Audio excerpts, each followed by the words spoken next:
Saudara, silahkan tonton videonya sampai habis.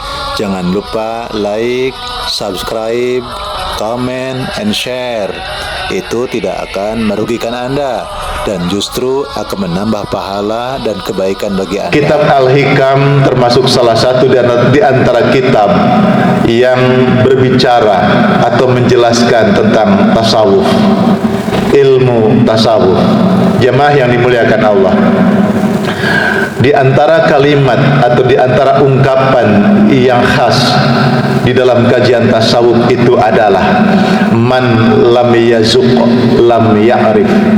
Siapa yang tidak merasakan tentang indahnya tasawuf, maka dia tidak akan pernah tahu. Maka dia tidak akan pernah tahu tentang apa itu tasawuf. Sehingga di sini banyak terjadi pertentangan antara ulama tasawuf dengan ulama hadis, ulama ahli hadis dengan ulama tasawuf. Kenapa? Ulama ahli hadis menjelaskan tentang sisi lahir yang nampak dalam aktivitas hamba Allah, sementara tasawuf berbicara tentang sisi dalam diri manusia. Sehingga kadang-kadang ada hal yang aneh. Kata orang ahli hadis mengatakan, oh ini sesat, oh ini bid'ah, oh ini tidak sesuai dengan hadis Nabi. Dia membid'ahkan, dia membuat tuduhan seperti itu. Sementara orang ahli tasawuf tidak merasa apanya yang salah. Lalu orang ahli hadis kok bisa memvonis bahwa ini sesat, ini bid'ah? Apakah dia sudah tahu tentang apa itu tasawuf? Kadang-kadang ada sisi perdebatan di situ. Jamaah yang dimuliakan Allah, tentu dalam waktu yang cuma 30 menit tidak akan memuaskan. Karena satu hikmah yang dijelaskan tidak akan cukup waktu 2 jam sekalipun. Tapi tidak apalah, kita memanfaatkan waktu, dan kepada Allah jualah kita memohon pertolongan. Allah yang mengajarkan ilmu, ilmu yang manfaat, ilmu yang menjadikan cahaya diri, ilmu yang akan membuka diri sehingga kita ditarik oleh Allah, diajari oleh Allah dengan cahayanya, sehingga kita dituntun di jalan taat kepada Allah Subhanahu wa ta'ala. Jamaah yang dimuliakan Allah, maka kitab hikam itu jamak daripada hikmah. Maka kitab hikam berarti suatu kitab yang berisikan banyak hikmah, banyak hikmah-hikmah di situ, dan ditulis oleh seorang waliullah, ulama besar, yaitu Ahmad Ibnu Atha'illah As-Sakandari. Jamaah yang dimuliakan Allah, Syekh Muhammad Hayat As-Sindi mengatakan, di dalam kitab matan hikam itu terdapat 264 hikmah. Dan ulama yang lain juga ada yang mengatakan ada 275 hikmah. Wajar berbeda pendapat seperti itu. Sehingga pengembangan di dalam menafsirkan, pengembangan di dalam mensyarah, sama halnya dengan hitungan banyaknya ayat Al-Quran. Yang umum kita belajar dari SD dulu ada sebanyak 666 ayat Al-Quran. Sementara yang lain mengatakan tidak nyampe 6666. Itu hanya untuk memudahkan ingatan saja. Jamaah yang dimuliakan Allah, kita akan langsung saja tancap gas, yaitu hikmatul ula, hikmah yang pertama yang disampaikan oleh Ibnu Atha'illah As-Sakandari, yaitu min alamatil i'timadi alal amali nuqsanur raja'i inda wujudiz zalali, yang artinya tanda di antara sebagian tanda seseorang yang bersandar kepada amal, sebagian di antara tanda seseorang bergantung kepada amal, berkurangnya berharap akan rahmat Allah ketika ada sebuah kesalahan atau dosa. Bingung kan? Oh boy, kalimat apa itu? Di antara sebagian tanda seseorang bergantung kepada amal, bersandar kepada amal adalah berkurangnya berharap kepada rahmat Allah ketika dia melakukan sebuah kesalahan atau dosa. Jamaah sekalian yang dimuliakan Allah, ada seseorang yang ketika lupa wirid, seseorang ketika meninggalkan suatu amalan yang biasa dia melakukannya, lalu merasa getun. Ada enggak ya? Biasanya deh jam 1 jam sebelum subuh istighfar 5.000, sholawat 2.500, lalu kesiangan, tidak sempat wirid, tidak sempat zikir yang biasa dia kerjakan, lalu getun. Ya Allah, ya opo iki. Nah gitu. Nah, itu tanda seperti itu adalah tanda seseorang yang bergantung kepada amal. Atau ketika seorang hamba Allah diuji oleh perbuatan maksiat misalkan, sudah berusaha saya tidak akan berbuat dosa, sudah sekeras-kerasnya saya harus menghindar dari maksiat, tapi ternyata dia terjebak juga. Lalu dia merasa dalam hatinya, ya Allah ini ki apa? Merasa jauh dari rahmat Allah. Nah, berarti seperti itulah yang disebut dengan orang yang bersandar kepada amal. Seorang hamba Allah tidak boleh bersandar kepada amal. Dia harus bersandar kepada rahmat Allah. Seseorang yang kemudian merasa bangga, alhamdulillah minggu ini aku tidak telat, tidak pernah telat sholat berjamaah di masjid 5 waktu, saya terus menerus iso sholat. Setiap majlis Rabu yang dilaksanakan di Masjid Baitus Salam, saya tidak pernah ketinggalan.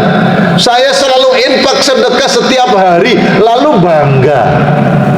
Maka orang yang seperti itu orang yang bergantung kepada amal. Orang seperti ini akan kecewa. Suatu saat dia meninggalkan, tidak sempat, lalai terhadap amalan tadi, dia akan merasa hampa. Kenapa? Karena bergantungnya kepada amal.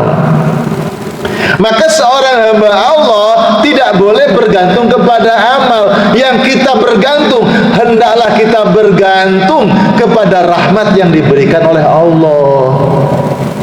Alhamdulillah, karena karunia, berkat karunia dan rahmat yang diberikan Allah, saya isok sholat berjamaah, saya menjadikan semangat untuk ngaji, saya dengan rahmat Allah itulah bisa weweh, bisa hati ini jembar, lapang, sekalipun hutang masih ada. Tapi kalau melihat orang susah, ingin bantu, itu rahmat dari Allah. Matur suwun ya Allah, berkat rahmatmu aku diizinkan untuk melakukan amal-amal soleh.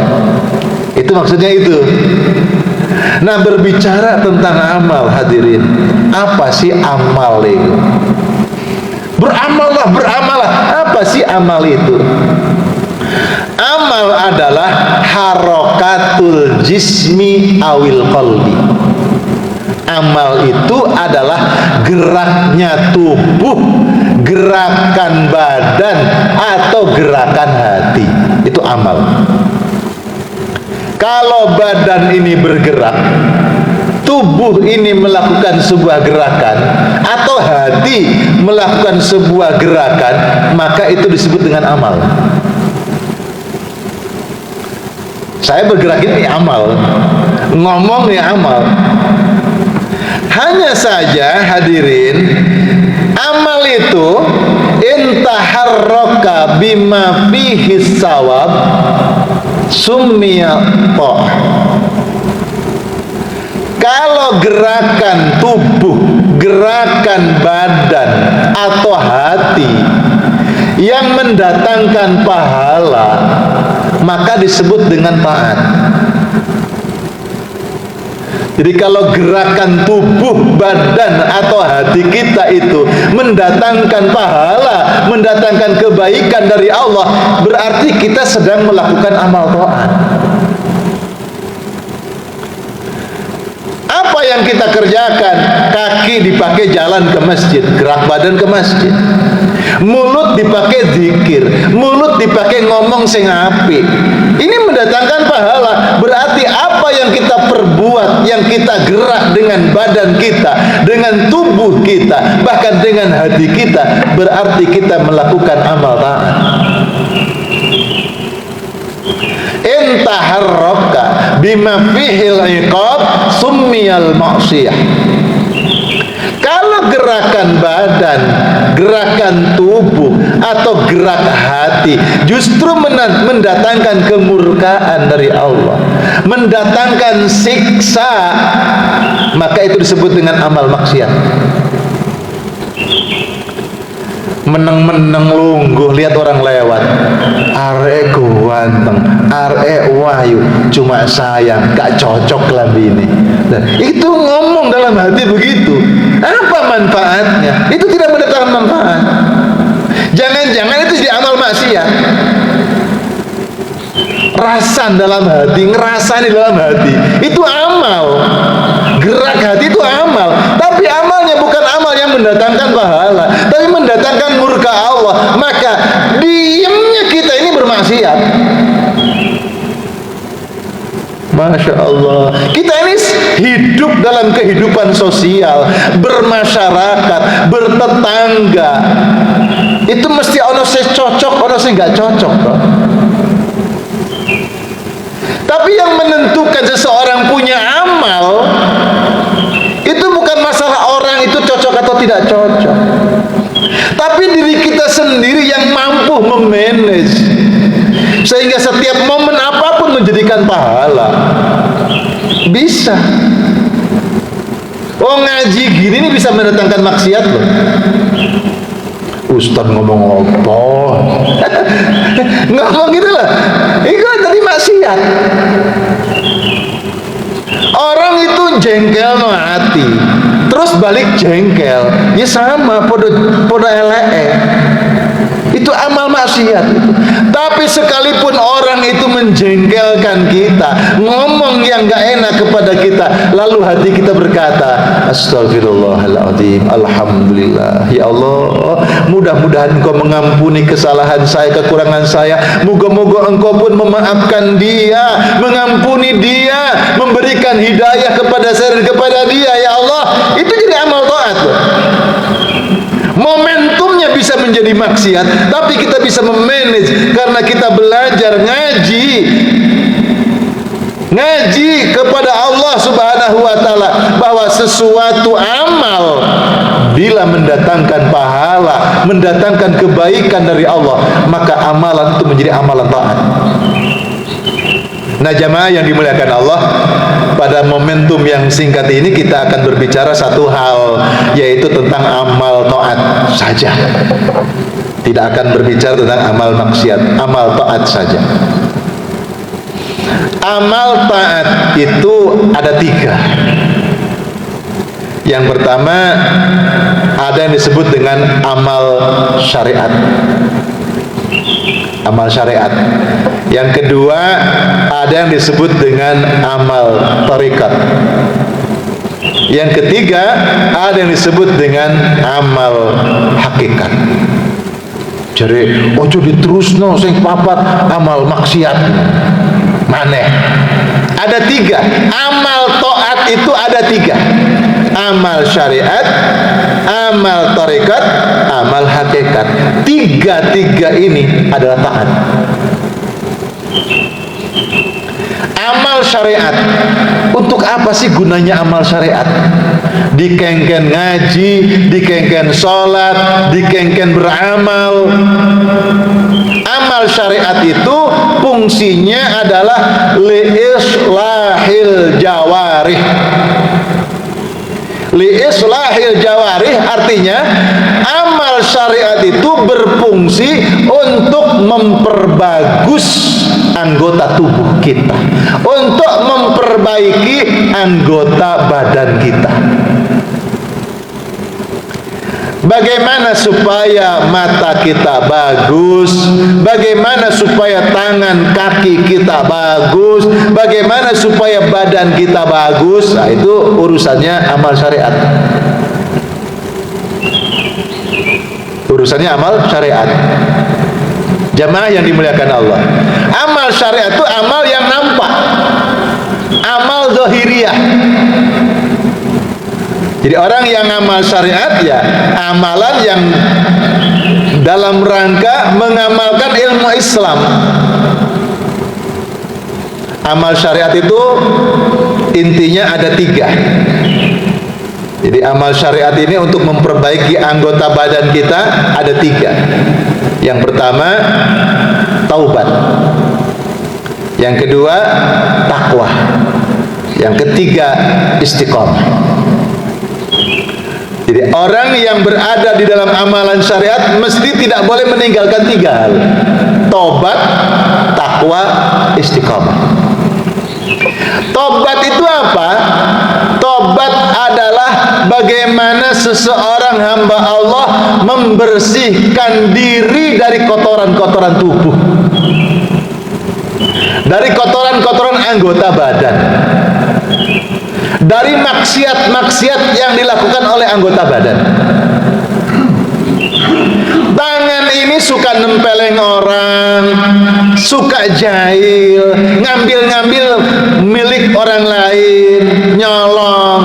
Mulut ini sering kalau bicara nyakitin orang, suka miso, suka bohong. Kemudian kaki ini melangkah, suka melangkah dengan sombong. Maka tobat membersihkan diri dari kotoran-kotoran yang diperbuat oleh anggota tubuh. Sehingga orang yang bertobat bagaimana kenyataannya? Dulu kalau bicara sembrono, sekarang mulai tertata rapi, tidak lagi gampang ngebohong, tidak lagi kalau bicara asal nyeplos, sehingga menjaga bagaimana perkataannya menjadi bijaksana, sesuatu yang bermanfaat, digunakan untuk zikir, digunakan untuk hal yang baik. Bagaimana tangannya dia dijadikan tangan yang bisa melakukan kesalehan, itu taubat. Bertobat membersihkan dari kotoran-kotoran badan, maka mandi, dimandikan ini tubuh ini sampai bersih. Nah, kalau kita bilang tobat, urusannya bukan hanya kemudian mata kita melihat orang-orang yang berbuat maksiat, orang-orang yang di meja judi, para pencuri, orang-orang yang tadinya kufur, kemudian dia harus bertobat menjadi mukmin. Bukan hanya itu, tapi kita pun semuanya mesti kita banyak-banyak bertaubat, membersihkan dari kotoran-kotoran. Maka mandi, usai mandi bersih, berpakaian. Berpakaian ini namanya takwa. Takwa. Takwa itu berarti menunaikan, menjalankan apa yang diperintahkan oleh Allah dan berupaya bagaimana meninggalkan yang dilarang oleh Allah. Itu takwa. Jadi memakai pakaian, tidak membuka aurat, tidak melakukan perbuatan maksiat lagi. Berpakaian. Maka setelah berpakaian, setelah dia masuk dalam ketakwaan, maka dia menjaga untuk tidak kembali lagi. Namanya istiqamah. Jadi istiqamah, ketika sehat dia beribadah, ketika sakit dia tetap beribadah. Ketika ada uang dia bisa berinfak sedekah, sekalipun ketika ada hutang dia masih tetap bisa infak ibadah. Ketika waktu luang dia bisa berzikir, di waktu sedang sibuk pun dia tetap bisa berjaga zikirnya. Itu istiqamah. Istiqamah.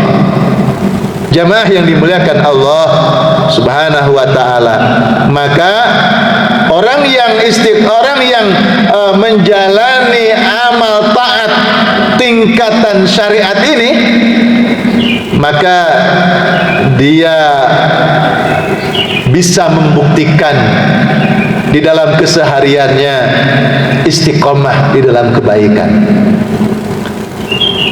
Jadi yang tadinya suka minum-minum arak, minum-minum mabuk, sekarang udah berhenti, alhamdulillah, istiqomah.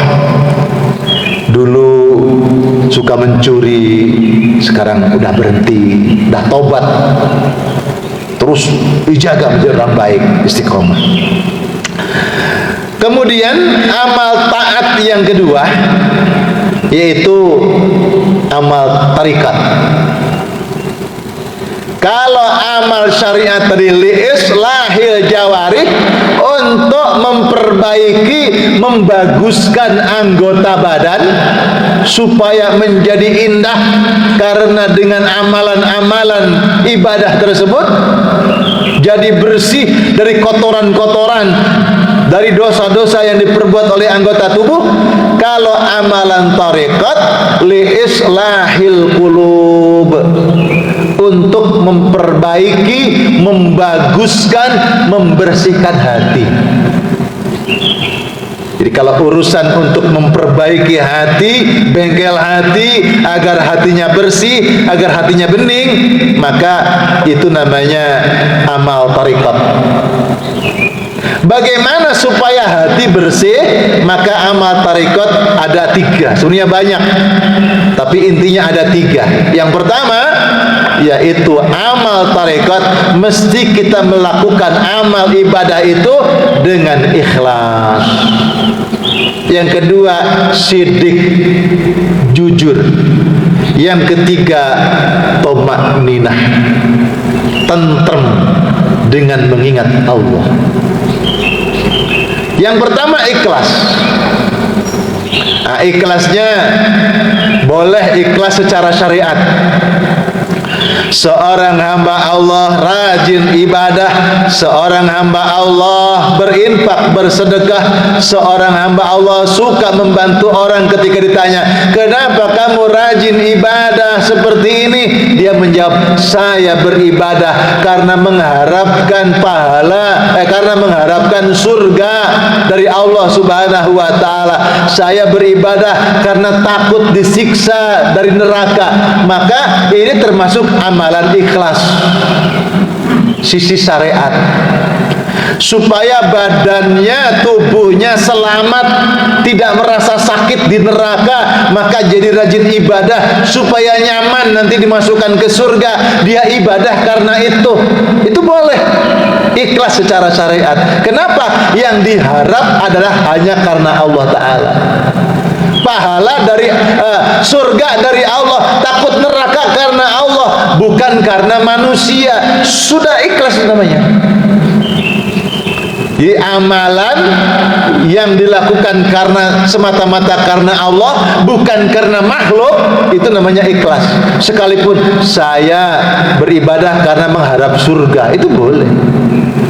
Saya tidak melakukan maksiat karena takut disiksa di neraka, itu boleh, karena semua masih bersandar ke Allah. Itu namanya ikhlas secara syariat. Jadi kita sholat ikhlas. Jadi ikhlas, sidik, jujur, thama'ninah. Ini amalan tarekat. Seseorang yang sudah ikhlas belum tentu bisa sidik, belum tentu bisa jujur, belum tentu jujur maksudnya. Jadi orang yang ikhlas belum tentu jujur. Kalau belum bisa jujur, belum bisa mendapatkan thama'ninah, belum bisa mendapatkan ketentraman hati, sebab ingat Allah.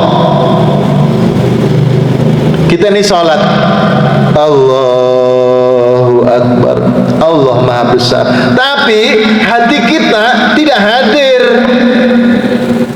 Allahu Akbarnya ikhlas, Allahu Akbar, tapi hati hati kita tidak hadir, itu namanya tidak jujur. Bismillahirrahmanirrahim. Kita nyebut bacaan Fatihah itu ikhlas karena Allah, tapi apakah sudah sedek, sudah jujur bahwa engkau hatimu hadir ketika mengucapkan itu? Apalagi jujur sidik itu, apakah setelah engkau beribadah ikhlas karena Allah, apakah engkau mempunyai bukti dalam kehidupan sehari-hari bahwa apa yang engkau ucapkan dalam sholatmu engkau lakukan dalam kehidupan sehari-hari? Maka orang yang ikhlas belum tentu jujur. Kalau orang yang jujur, insya Allah dia ikhlas. Makanya orang yang bisa ikhlas, orang yang jujur kepada Allah, dia akan mendapatkan ketentraman batin, tumakninah. Dia merasa tentrem dengan mengingat kepada Allah Subhanahu wa ta'ala.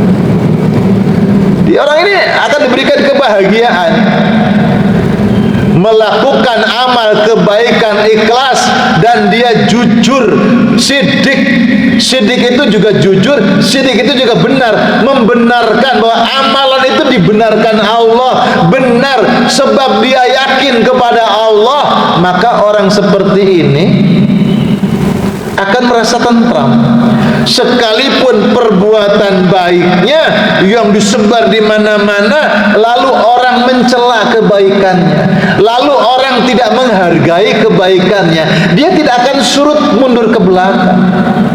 Dia tidak akan berot kemudian tidak beramal lagi, tidak. Dia tetap akan merasa puas sebab dia yakin Allah yang membalas setiap kebaikan saya, bukan makhluk. Jadi dia tidak kecewa, tidak akan merasa kecewa. Berbuat baik sebaik apapun, itu sudah dia karena Allah Ta'ala. Kenapa? Karena dia ikhlas, karena dia jujur. Makanya berapa banyak orang yang melakukan amal baik lalu kecewa, sebab dia bersandar kepada amal, bukan bersandar kepada Allah. Kalau kita berbuat baik itu Allah pasti tahu. Maka orang yang memiliki tahapan tariqah, dia melakukan amal kebaikan apapun, dia akan mendapatkan tumakninah, ketentraman batin, sebab punya keyakinan ketika semua apapun dia merasa Allah. Jadi ingat kepada Allah, dengan amalan yang dia kerjakan, dia akan merasakan tentram batinnya.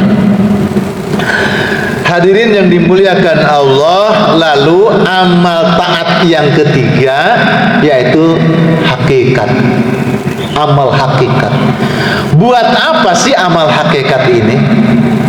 Li islahil arwah. Li islahil arwah, untuk memperbaiki, untuk memperbagus, untuk makin bagusnya ruh kita. Ruh kita. Jadi amal taat itu untuk memperbaiki anggota badan, memperbaiki hati, membaguskan, membersihkan hati, dan membaguskan ruh kita.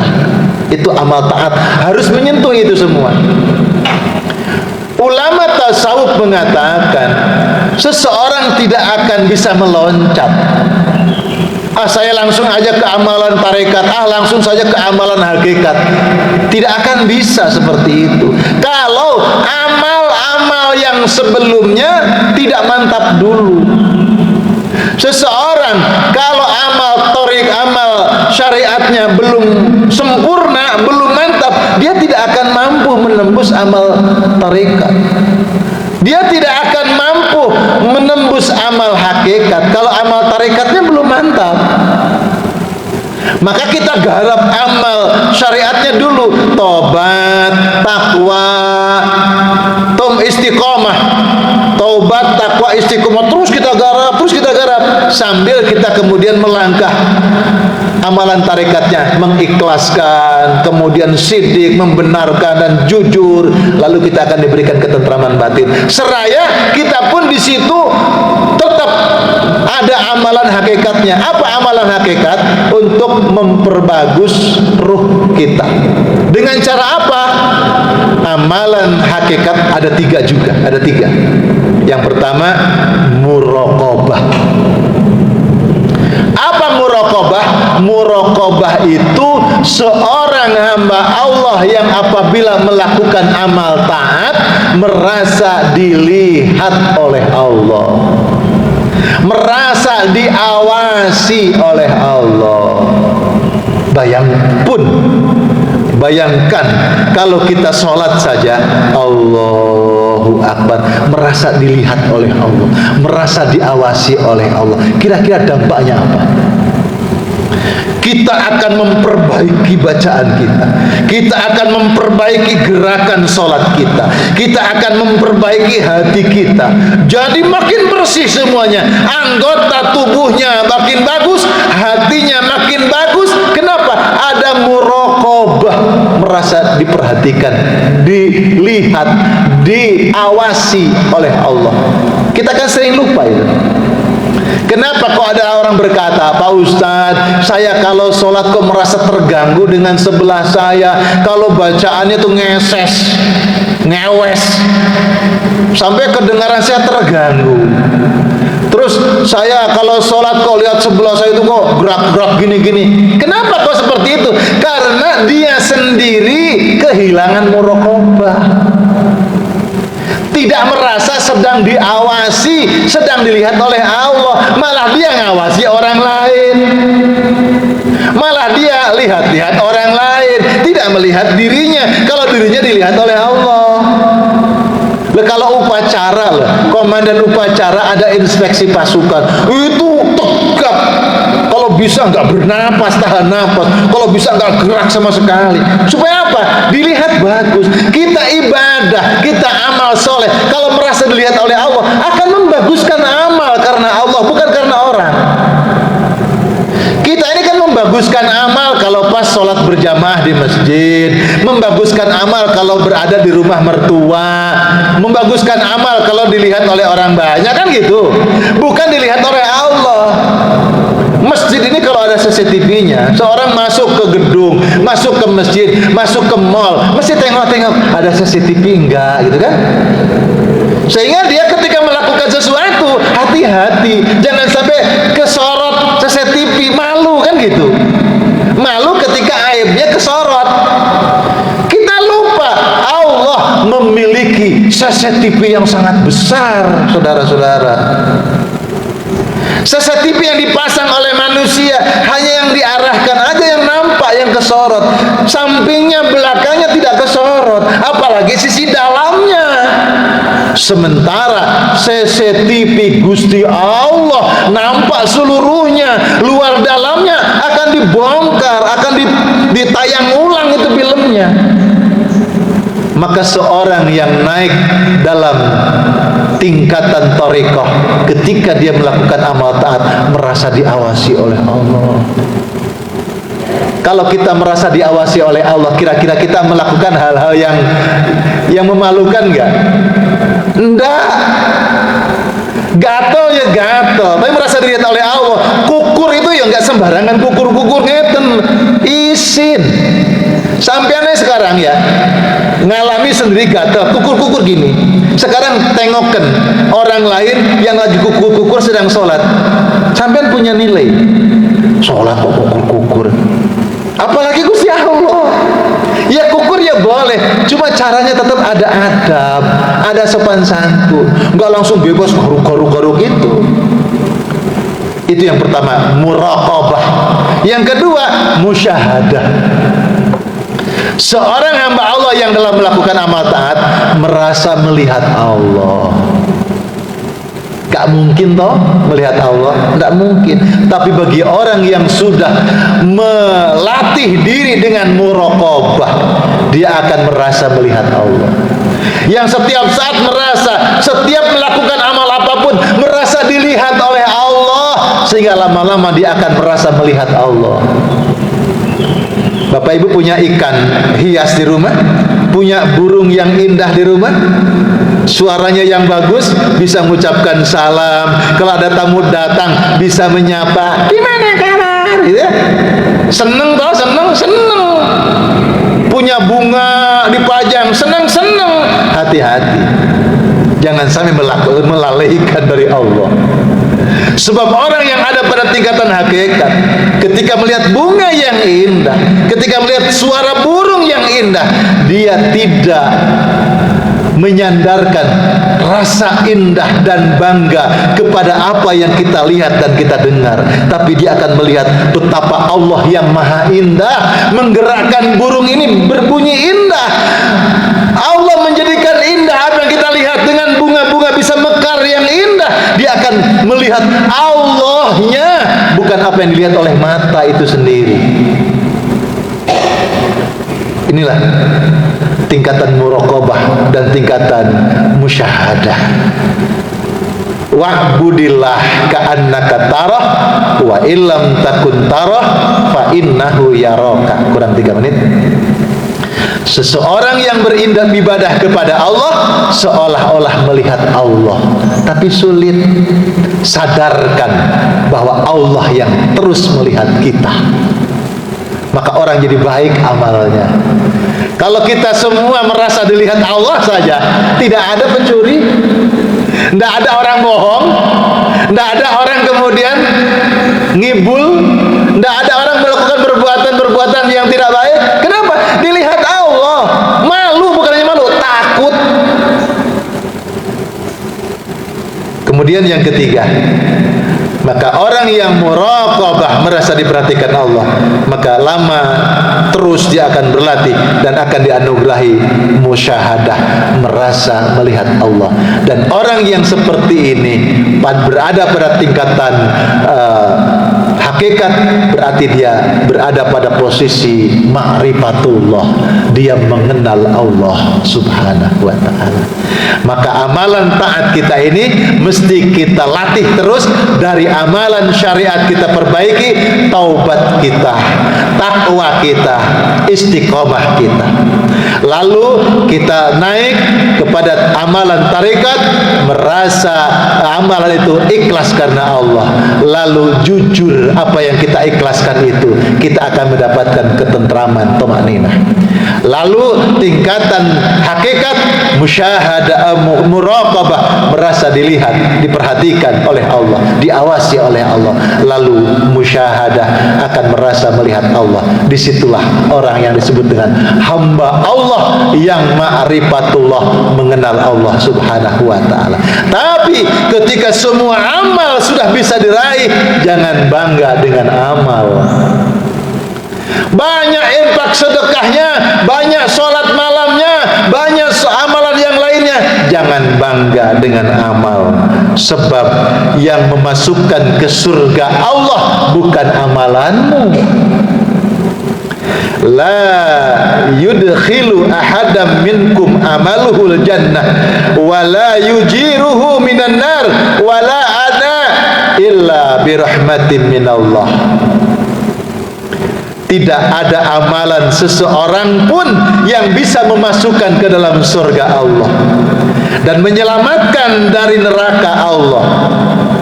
Tidak juga karena aku, kata Nabi, tetapi illa bi rahmatin minallah, semua karena rahmat Allah subhanahu wa ta'ala. Maka berharaplah kepada rahmat Allah. Lalu ada orang bilang, kalau begitu nggak perlu ibadah, kita cari rahmat Allah saja. Ada orang begitu. Lah bagaimana dia mengharap rahmat Allah kalau tidak ada ibadah? Tapi kita bisa beribadah karena rahmat Allah. Orang kalau menyandarkan kepada rahmat Allah, insya Allah selamat. Selamat dari riya, selamat dari sombong, selamat dari angkuh. Kenapa? Mana mungkin dia akan bertepuk dada dengan amal yang dia perbuat. Dia tidak mampu apa-apa. Saya bisa sholat, saya bisa melakukan infak sedekah, saya bisa bantu fakir miskin. Saya nggak punya apa-apa. Semua karena rahmat Allah. Itulah kalau kita bersandar kepada rahmat Allah. Mudah-mudahan bermanfaat hadirin, Bapak Ibu yang dimuliakan Allah Subhanahu wa taala. Kita memohon kepada Allah semoga Allah mencurahkan rahmatnya kepada kita semua. Subhanakallahumma wa bihamdika nasyhadu an la ilaha illa anta wa nastaghfiruka wa natubu ilaik. Allahumma anfa'na bima 'allamtana. Ya Allah, jadikan manfaat apa yang kami dapatkan hari ini. Wa 'allimna ma yanfa'una. Ajarkan kami ya Allah ilmu yang bermanfaat. Allah marzuqna fahman nabiyyin. Ya Allah, anugerahi kami rezeki yaitu pemahamannya para nabi. Wa ilhamal mursalin wa ilhamul malaikatul muqarrabin. Allahumma rzuqna ilman nafi'a. Ya Allah, berikan kami rezeki berupa ilmu yang bermanfaat. Ya man 'allamal insan. Wahai Allah, pemilik perbendaharaan ilmu yang sempurna. 'Allamal insana ma lam ya'lam. Ajari kami yang bodoh ini ya Allah. Ajari kami ya Allah dengan ilmu-Mu, ilmu yang kami belum tahu, ilmu yang mengajari kami taat dan takwa kepadamu. Rabbana atina fid dunya hasanah wa fil akhirati hasanah wa qina adzabannar. Walhamdulillahirabbil alamin. Terima kasih hadirin jamaah yang dimuliakan oleh Allah. Terima kasih atas segala perhatian. Mohon maaf bila ada tutur kata yang salah, yang menyinggung perasaan. Kepada Allah jualah kita memohon pertolongannya. Billahi taufik wal hidayah war ridha wal inayah. Wassalamualaikum warahmatullahi wabarakatuh.